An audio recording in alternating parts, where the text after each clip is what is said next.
Good morning, good afternoon, maybe even a good night. Wherever you are, adventurers, we're happy to bring you episode 2 of the mini ADV build. There's got to be at least 15 names for it now. We have here our Tomos 50cc 2-speed auto, and in this video we are going to be doing the, let's call it the repair phase. I'm not calling it a rebuild or a restore, it is a repair. We are doing the minimum to get this thing on the road. You're seeing this in post. She's practically done. I know in part 3 we're going to have a couple shiny baubles put on her, spruce it up a little bit. So yeah, we're going to go through. This one's going to be a long one. Hunker down, because we've got a lot of work to do. This thing is haggard. Merle haggard. No, that's different. Yeah, we're gonna disco, we're gonna rebuild a bunch of stuff, and we are just gonna get it on the road. There is some crunchy sounds in the video, just listen. So yeah, without further ado, here's part 2. Let her rip. The first phase would be clutches, because those are our biggest concern right now. So let's dive right into them. Alright, here is the gist of it. Our first step, it won't move without a clutch, so what I've done is I've taken these apart, cleaned most of the shmoo out that's important. This guy is where we need to clean, get all the old material off, so that we can put new stuff on it. I'm going to grab a small vial, nothing serious.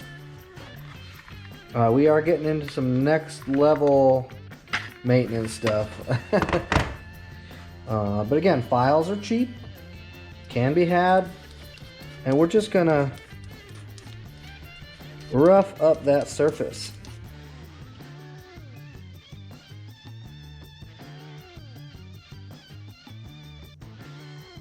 Our next piece is going to be to cut the material we need. Now this is, I've done this before, and I don't remember what thickness this is. You can Google it on the interwebs. This is just regular gasket cork. You can literally get it at AutoZone.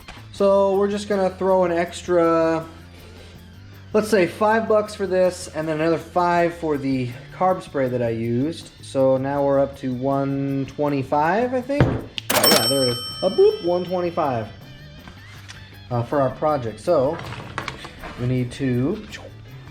So you can see I've already cut out here this section for a previous clutch. So we know that we have enough, and that's about where we need to cut.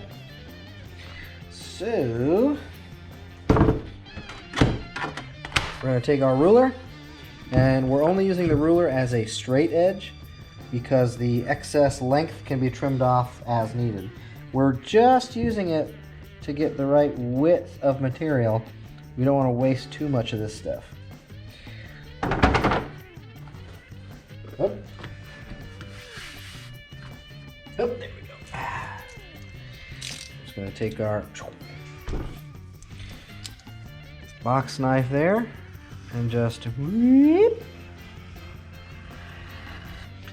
cut the strip and then cut it off the end. So then you're going to make sure that you have enough material to go around. Boom. You don't have to bridge this gap. We are going to be cutting these individually so that the clutches can expand. But you don't want to cut 3 individual pieces. It's too hard to manage. So we're done with this clutches portion. We don't need that material for now. What we need now is to take your favorite epoxy. I'm using JB Quick just because I'd like to run this tonight, and by the time we put this stuff in there, get it all settled, we should be able to work on everything else, and it should settle up just in time. So we're going to take a nice big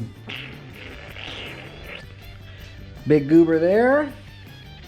Remember, this stuff smells awful. I wish they'd work on that, man, because this is just the worst stuff to get on your hands and in your clothes. And you want to get an even amount-ish in there. Now, you can see that these are 2 separate colors. They're 2 different epoxies. Epoxies are usually some variation of 2-part or mix.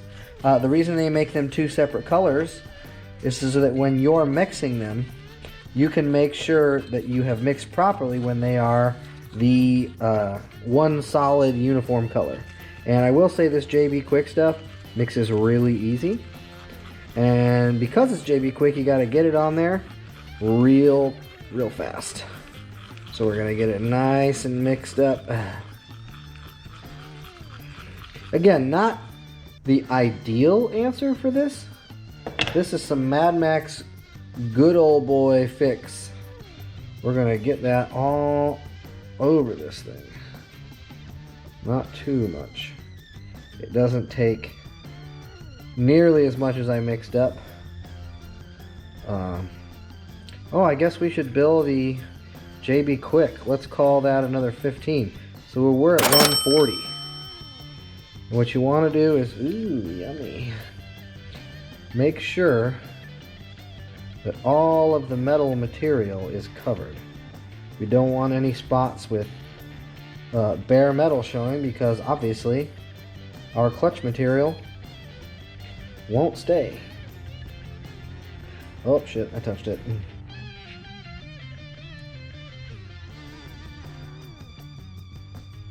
There we go.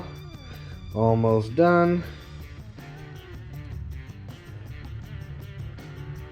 Now, just sticking it on there is not going to do a lot of good.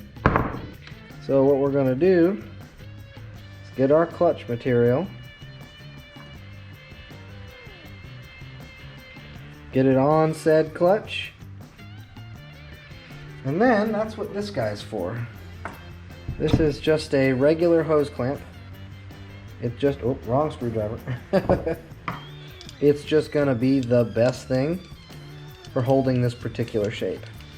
Now, you can use a table or a bench or a piece of cardboard to make sure that that stuff is even. You can push the clutch down and then whoop.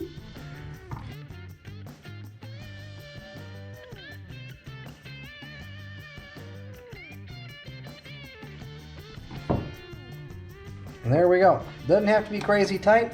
All it's doing is holding the material to the clutch. So we're gonna let that one cure up for a little bit before we do the other one. Okay, so as I said before, I did in fact have an extra carburetor. It was off another bike. It already had this air filter on there, so that's a total win for us. All right, so we have our original cable from the bike. Everything felt pretty good on that, so we're definitely going to use that again. It doesn't feel kinked or rusted too terribly, so we're going to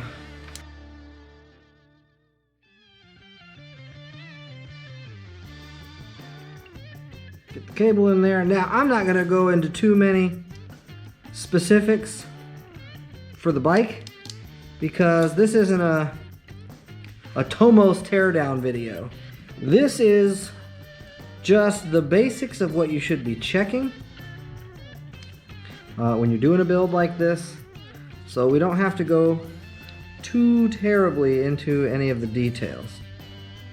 See, we still got lots of slack here, so we'll have to adjust that either with tensioners, a different tensioner, but now we at least have an actual carburetor to deal with here. This fuel line's rock solid, so we're gonna have to replace that, and we're just gonna make sure that the carb is opening, and it is. So we can take the slack out just for our personal use. It won't be too big of a deal, but our carb is working, so we can drop that dude in there when it's time. And like I said, we had this already, so serious upgrade being that it'll run now. But we'll have to get back to that once the transmission's back in. Okay, we're gonna pause from working on the rest of the bike.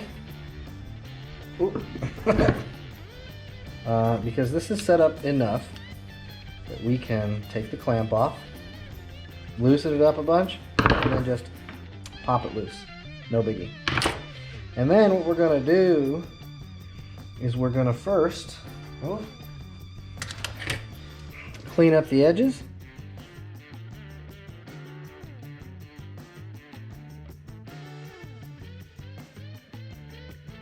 Now that that's done, we're going to take all the spaces here. We're just going to open those up and just cut right down the middle. Boom. Just like that.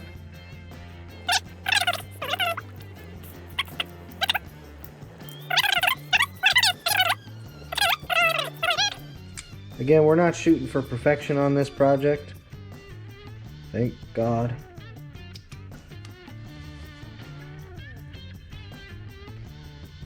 Come on in, Pickle. You going? Yep. We've just redone the second gear clutch. All it's got to do is make 200 miles tops. And the other trick is to just do... Ta-da! It's friggin' magic, man! I'm a wizard! That's a twofer. Alright, we got both. Alright, and then we have our clutch bell. Again, it's a double clutch bell. It's just like a go-kart. There's just two of them that engage in different times. Whoop! Alright, there's one. Alright. My snap ring pliers broke last week, so I'm going to have to do this a little ghetto. Again, more proving the point of the video, you don't need all the fancy tools. Even when you're this deep in the transmission, just a couple of picks. Whoop! Make sure she spins. Oh yeah, now see the gap on there? Much better. And then this guy will sit naturally in there. Be good to go. And now we can slap her on. Alright, and we're just going to do it in the reverse. We've got our shim back on here. Don't forget that. We're just going to jiggle away until they pop on.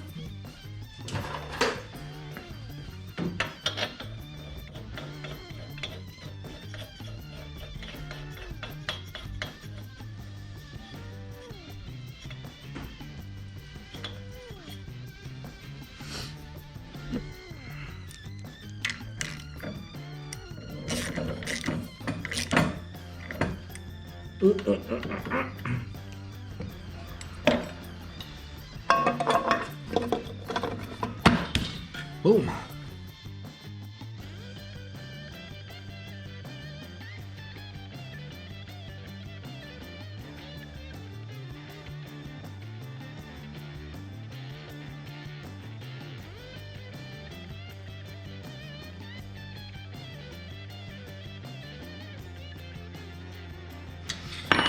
Okay, the transmission's back together.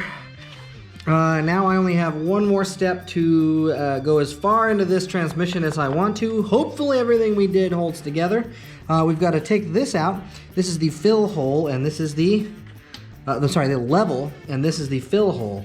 We got to put Type F trans fluid back into this bad boy because something's got to lubricate this thing.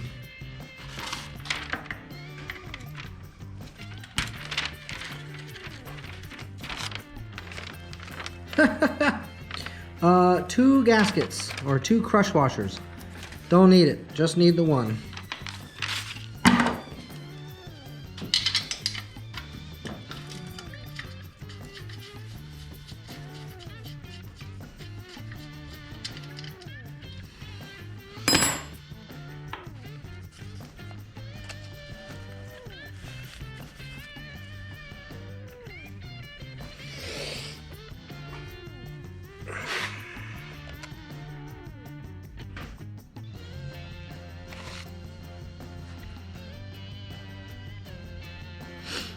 You're going to keep an eye out right here. As you fill it, it will get up to this hole and start to leak out. That's when you know it's full. Oh, that was too much. Way too much. Perfect. Oop, there it comes. Now we are full. So we're going to put the screw back in the hole.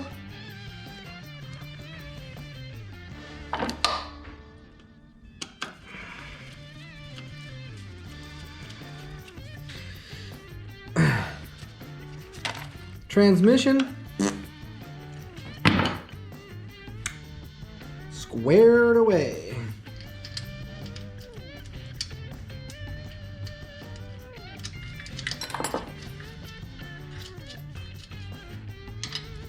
Bunk. Half an unga bunga on this one. Half an unga bunga. This aluminum, magnesium, whatever you want to call it, is a little soft. So if you go too far, she'll just rip righty-loosey on you. Okay, now with that, I noticed our intake is a little loose. So I'm going to address that before we go any further.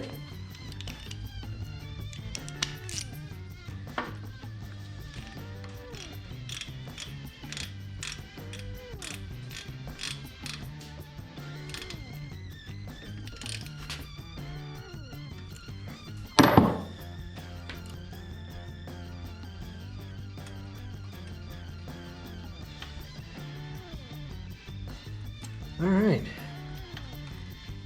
intake fixed. All right, now I do realize there is no carburetor on here right now, but to see if she runs, we don't need that. We just need enough of a fuel charge to see if she fires. And then we can move on to attaching the carb.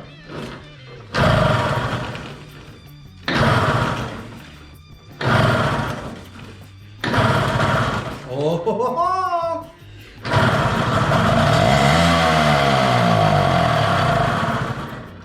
there she goes. The motor is running. It sounds like a bag of gravel, but I'm not going to worry about that. All right, so here's our fuel petcock. It has a job. It's to shut the fuel off when we're not using it. The other job it has is to decide on or reserve. Now, how a reserve works on almost every carbureted motorcycle ever is that it's not an actual reserve tank. It's one tank, and this guy right here has a little straw sticking up, and there's also a hole at the bottom. So it's kind of like that. There's an inlet here and an inlet here. So as you use your fuel, this would be your on position. As you use your fuel, it gets to the top of that straw, and it can't go anymore because the hole's up here. So then when you turn your switch here, it opens that hole at the bottom and you get to use a little bit more fuel. And that's pretty much just telling you, hey, dummy, go get some gas. Now, our next step now is to check what's in the tank, if anything. So you can see that it's in the off position. The arrow is pointed sideways. Most bikes, the on and reserve are up and down. So on should be down. So we're gonna use a cleanish, clearish container. Turn the fuel on. All right, there is fuel enough in there that we are in the on position. Now, I don't know if you guys can see this. We'll turn it off. You use the clear so that you can tell what color it is. They're actually using two-stroke in there. It doesn't smell that bad, and it's not coming out with a bunch of chunks. So what we're gonna do is switch out this fuel filter. Ooh, because there is schmoo in there. And then we're gonna hook it up to the carb and see if she runs. Okay, so we pulled that original fuel filter off and it was absolutely filled with rust, which is not great.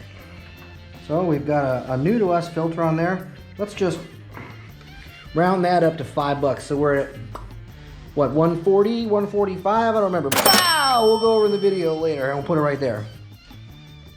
So we've got an excess of fuel line.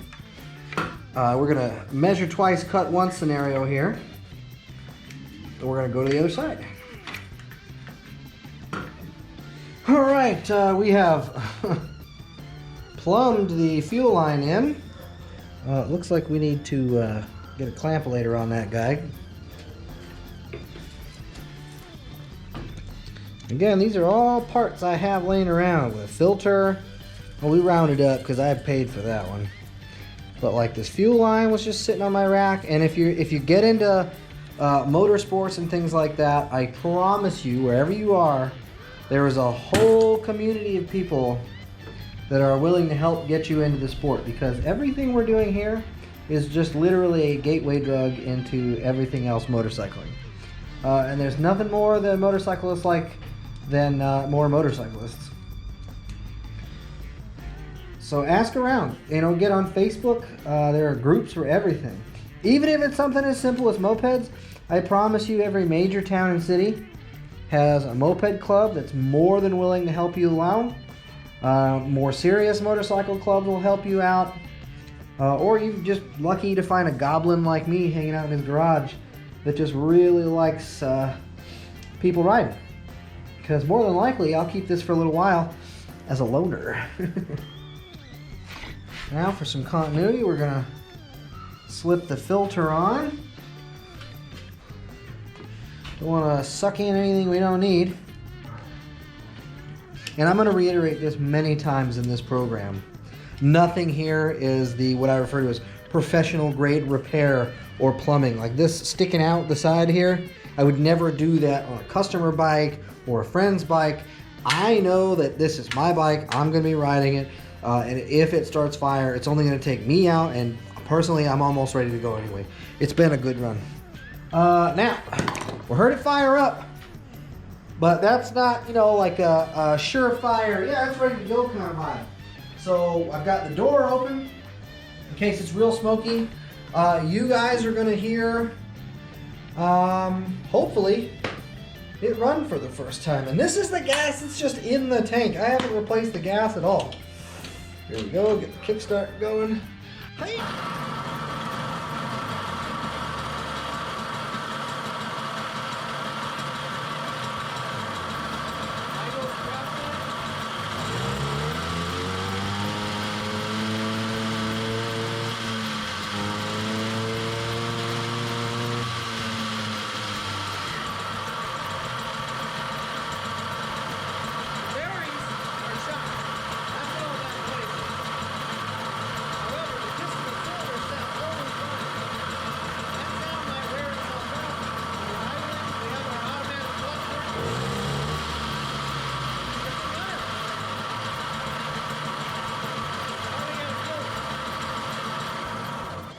All I've done there is unplug the ignition coil. That's really great, guys. The bearings sound awful. That is someone else's problem for later, because I am not disassembling this motor. It's not very hard, but that would up our cost, it would up our time, and I really just want to get this together and out for you guys so that you can watch it fail on the road as opposed to here in the garage. So we've got an engine that runs, the transmission works. A carburetor now has been replaced with one we had on the shelf. Our next big task to get it down the road is going to be tires and brakes. So we kind of have a half-ass brake in the back. It desperately needs to be repaired. We have no brakes up front. Now I know that I might have some bonus levers and stuff to get us some brakes going. We'll see. Maybe we even get in a ride tonight or something. Who knows?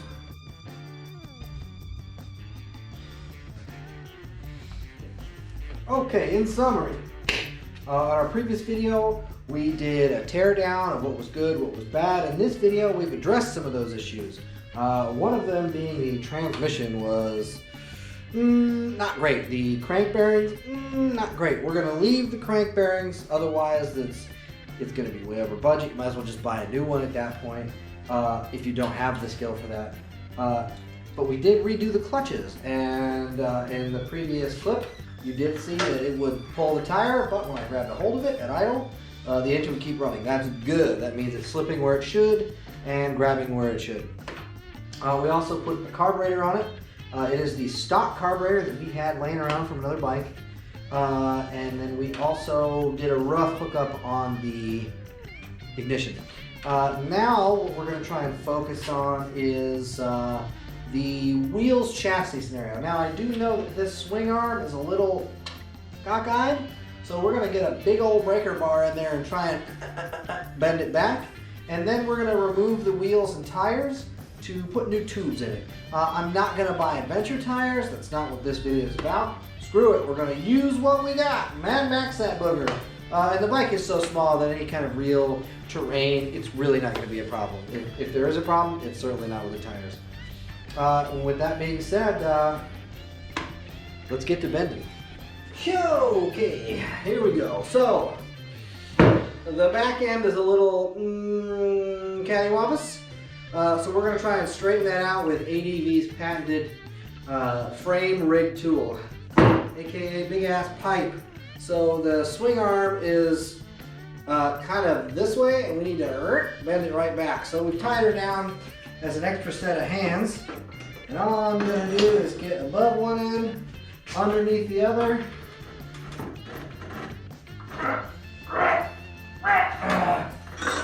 Alright, I saw some positive motion there.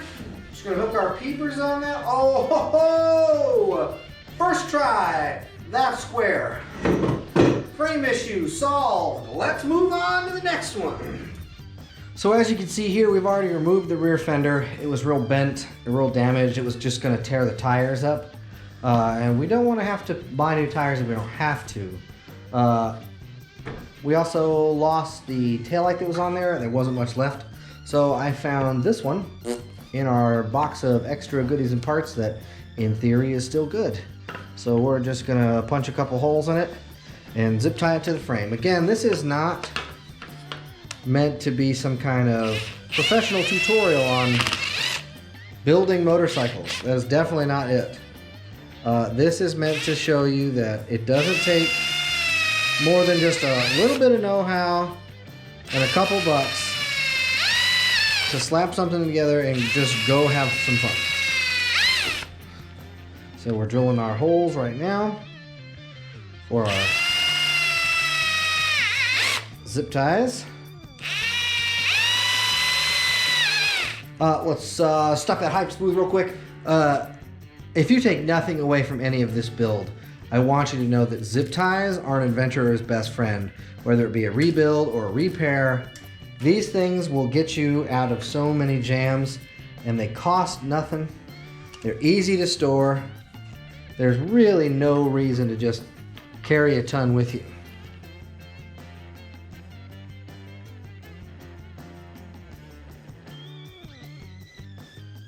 And one other thing, this is not a tutorial on how to build super clean bikes or super safe bikes. This is a tutorial on how to Mad Max your way into some trouble, which is the definition of adventure. Adventure shouldn't be easy. It shouldn't be the safest thing you've ever done. You're supposed to be testing your limits, testing the limits of your bike, testing the patience of your significant other or partner. But it should not be easy or 100% safe. A little safety. Safety third, as I've been told in the past.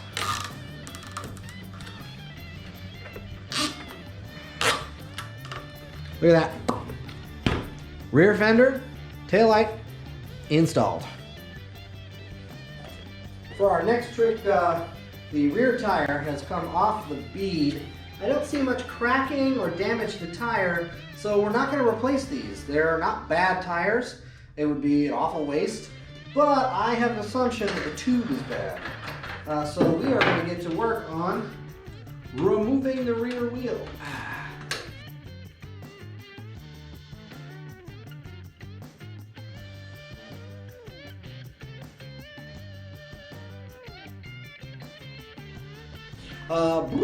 Okay. We have got the brake cable off. We're going to loosen up these axles.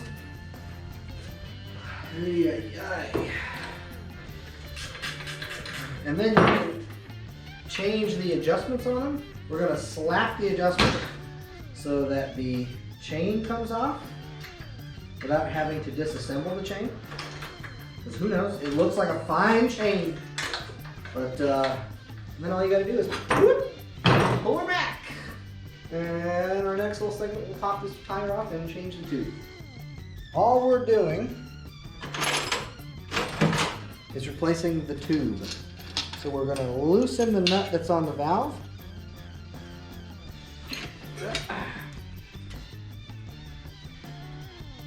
And these tubes could be good, but that's not something I'm going to roll the dice on. So let's chalk it up to another 40 bucks for some expensive ass tubes. Let's see, we're probably at about $1.80 now. So yeah, we're about $1.80, but so far we're looking good. everything is coming up rich.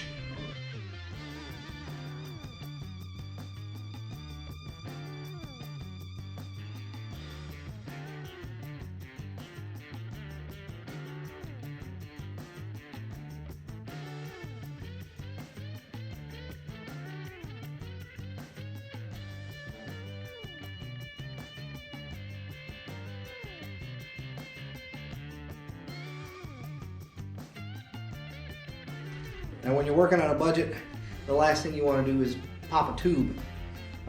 Things are expensive. So we're gonna lube up the bead real well. We're gonna lube up the rim real well. And this is just soapy water.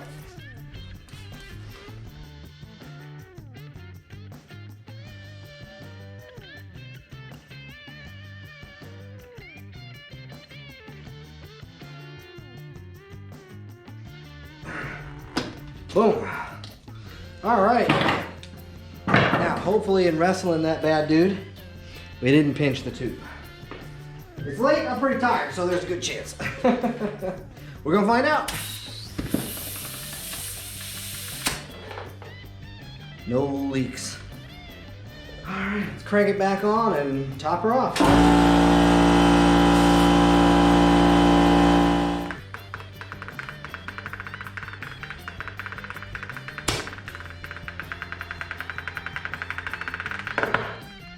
Bingo!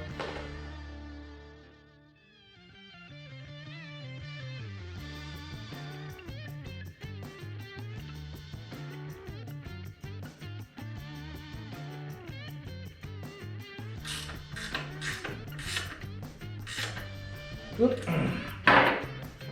Oh yes, round things will spin better. That's it for the rear. Let's move on to the front. Okay, so here we are at the front. It's almost the exact same process, except we don't have a chain up here, obviously. One more step we do have though, is that we don't have a brake lever up front. Luckily I have this pile of trash.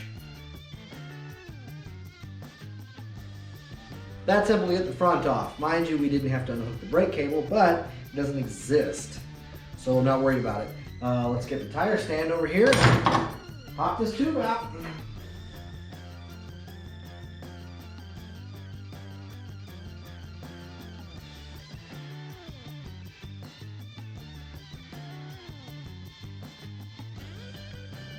Okay, perfect example. Even though it was holding air, instead of just putting air back into it and riding it for 100 miles, you always want to check stuff like this, because this was mounted incorrectly and had what was known as a pinch. And I promise eventually that would have given way and left us very sad. So there are some things that you should take the time, open up, check out. Bonus.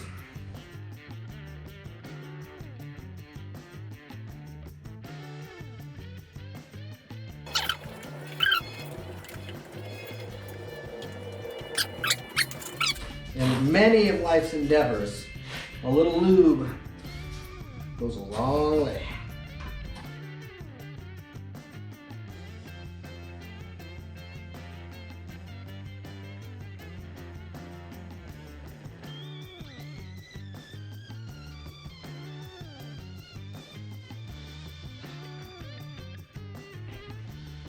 She's in. Now I can try and sort out the front brake. All right, out of the pile, I chose this one. It has no switches on it. They've been previously removed, so I'm not destroying anything. But it did have an extra lever for a starter clutch for a moped. We don't need that. This just kicks backwards. So we just cut that off with a regular old hacksaw. Again, nothing very expensive. And then piece together the cable mechanism with the rest of said parts. So we should have a front brake. Now we do have to take the throttle off here because this is not a two halves clamp style. This slides on and then locks down. So we're gonna have to loosen the throttle cable, take it off, and then slide this bad dude on.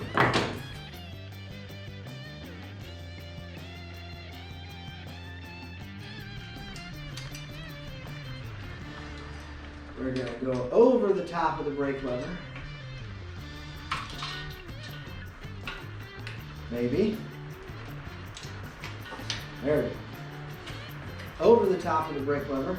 That'll cover up some of that hideous nonsense. Okay, we got throttle back on. We have a front brake lever now. Now we just need to put it through the brake catch.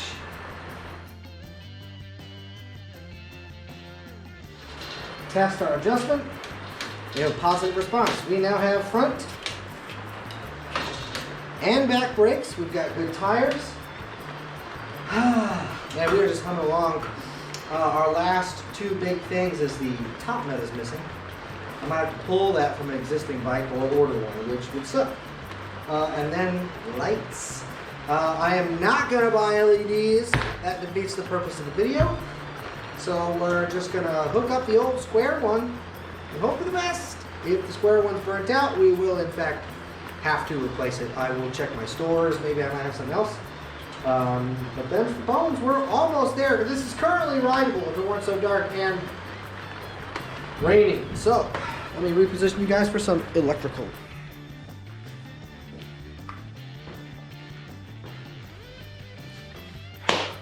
Okay, adventurers, we're in the home stretch here of making it at least legal to ride on the road. We've got a headlight. We already installed the tail light. Now we have to put it in, run the wires before we button all that up, make sure they actually work and that the regulator's not overvolting, or it will blow the lights and it's no good. So, first things first, let's get this bad boy installed.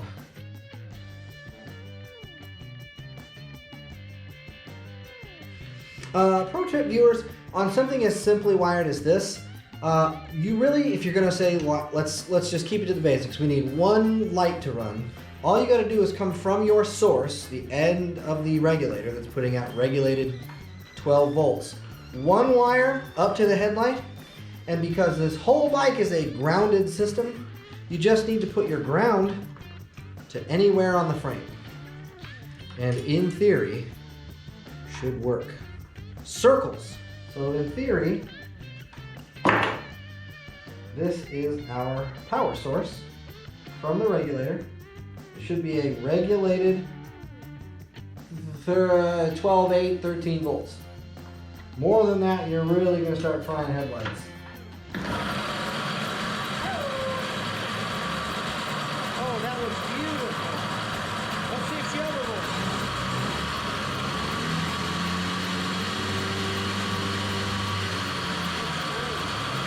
Same thing, you just need one line to go back to whatever it is you're powering, and then from whatever it is you're powering, you just ground to the frame.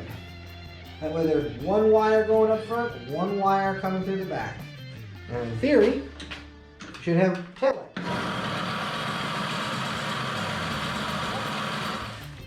Now that we have a headlight and a working taillight, we're safe to be on the road. Now the only thing we have left for the wiring is every time I need to shut the bike off, you'll notice that I'm pulling wires apart.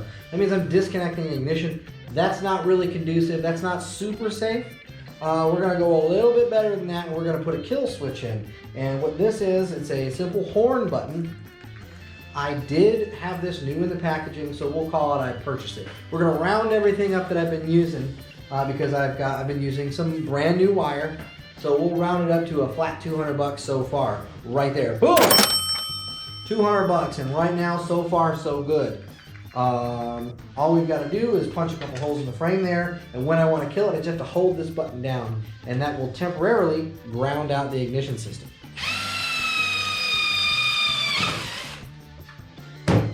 Now, these Tomoses are made out of only the finest grade Slovenian steel.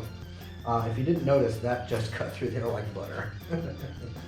This isn't a hyper classic bike, so I'm really not worried about keeping the integrity of everything and punching holes and stuff I don't need to. This bike lived a very rough life, and it is at the end of its service. So what we're doing is giving it one last hurrah before it gets sent off to the big garage in the sky. hopefully it waits till it gets back to do that. Test everything again. And when you're testing anything electrical, especially with something simple like this where it only really has 3 systems we're worried about, check everything. So it runs, headlight is working, tail light is working, and we have a kill switch. She is officially wired as it is a functioning, in Kentucky, road legal bike.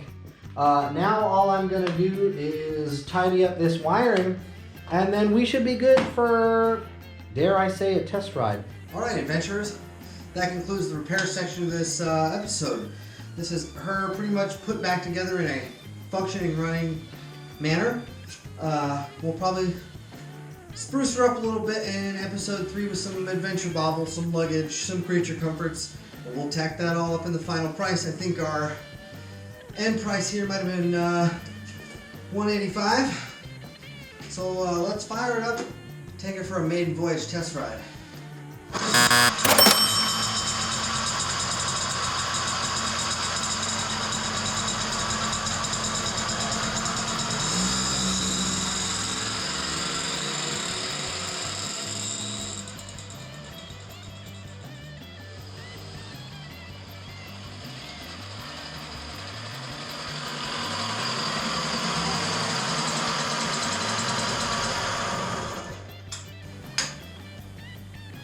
She runs great, she pulls hard, first and second gear, brakes are working great, lights are amazing. Those bearings will probably be the death of this bike. We'll see if it even gets one trip out of her. Them's the bones, man, $100 bike. If it breaks down, that's just part of the video, and in other words, I'll see you in part 3. Stay fresh.